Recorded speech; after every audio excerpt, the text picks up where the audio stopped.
Hey Hotshots, Jess with Emotional Fire Academy here today to talk about how to find and eliminate your limiting beliefs. I have a fun little exercise for you that will help you identify those limiting beliefs in your subconscious mind so you can eliminate them, so you can step out of them, so you can make them go away and change what you're seeing in your reality. Welcome to Emotional Fire Academy. This is where we step into our hero consciousness, make suffering optional, and do epic shit with our lives. Woo! Here we go. I think I got my tagline down. All right, welcome. So, today we're going to talk about how to find your limiting beliefs. Now, I did a really interesting interview with another NLP practitioner. If you haven't seen that video, go ahead and check it out. It kind of complements this. And in it, we kind of talked about, we referenced maybe a limiting belief that it was hard to find them for yourself. It's not actually hard. What you need to do, you have to become a very flexible thinker. If you want to master manifesting, if you want to master your life, if you want to be aware and self-realized of why you do the things you do, why you feel the way you feel, we have the biggest thing to do with that is to become more flexible in our thinking.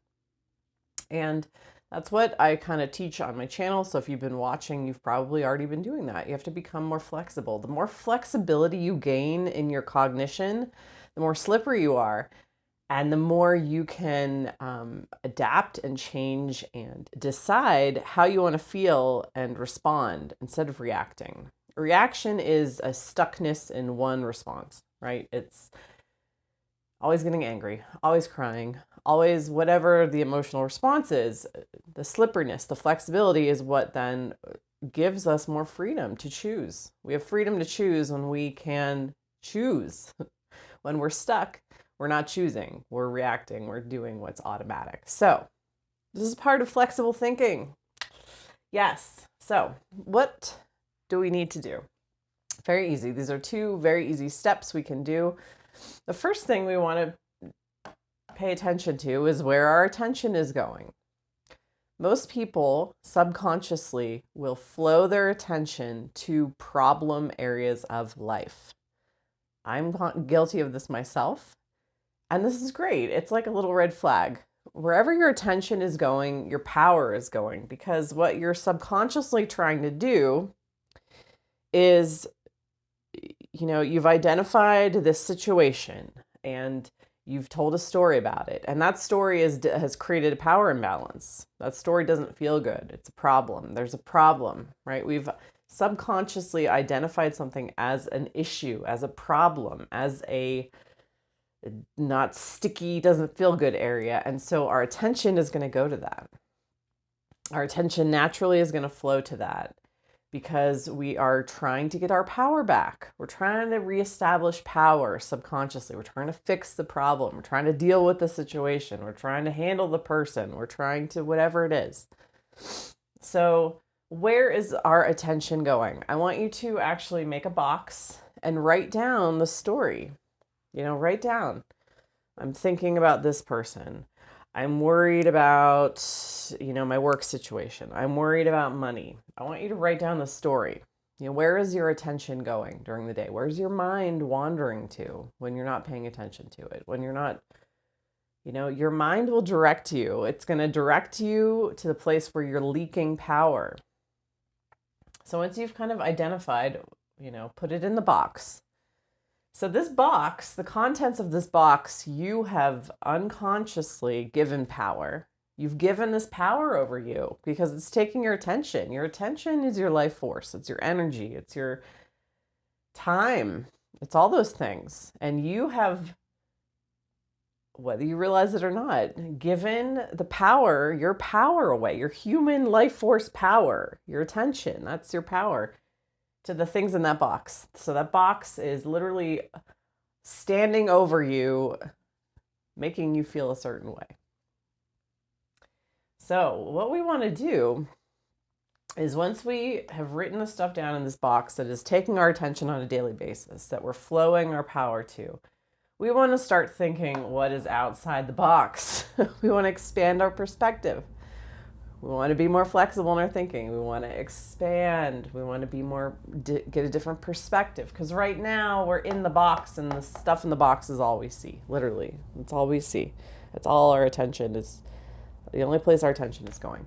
So we want to start what's outside the box. Infinity is outside the box. Outside the box is huge. So let's start thinking about that space outside the box. And we ask ourselves this question.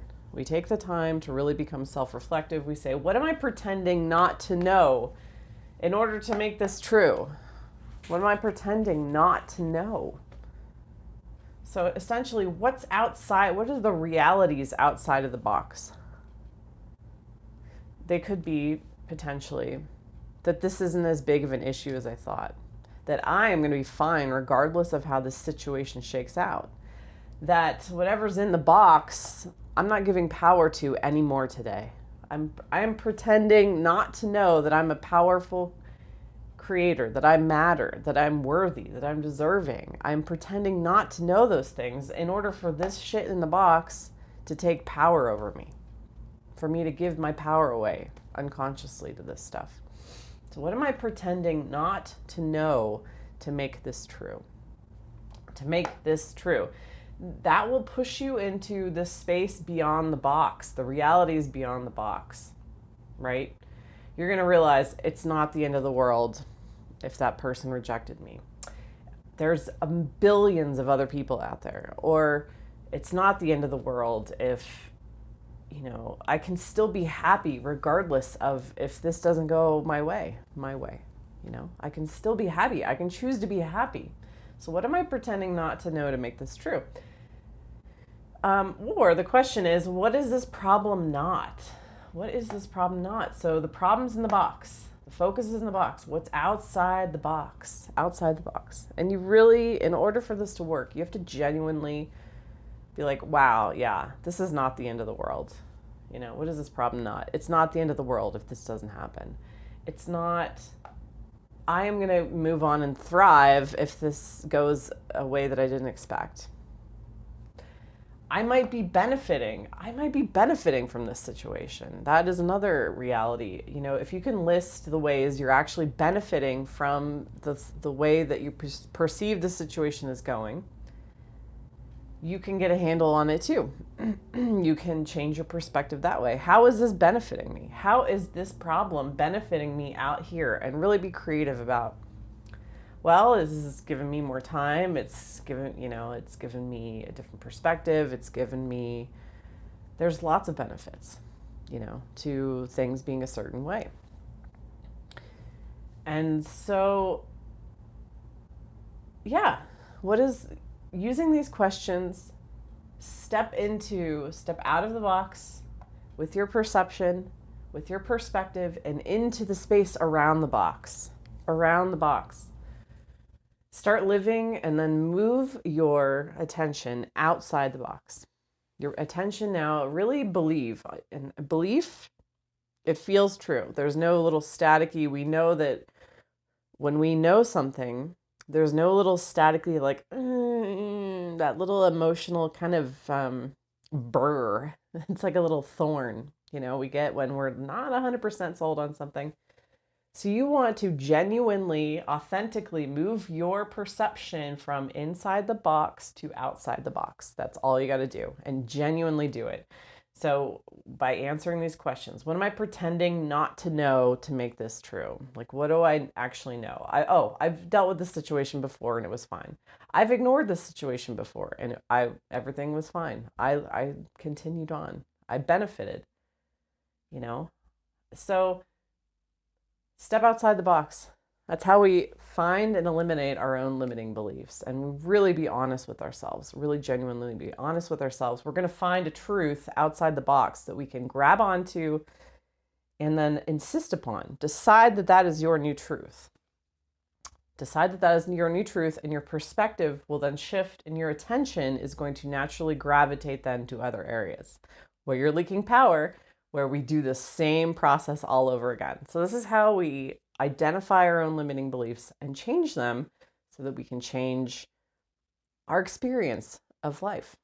We're literally shifting our experience. The situation doesn't have to have done anything. The situation can be exactly the same, but our perspective has shifted, and that creates an entirely new experience for us. So let me know what you think. Comment below. I hope this helped you, and have a great day. Bye.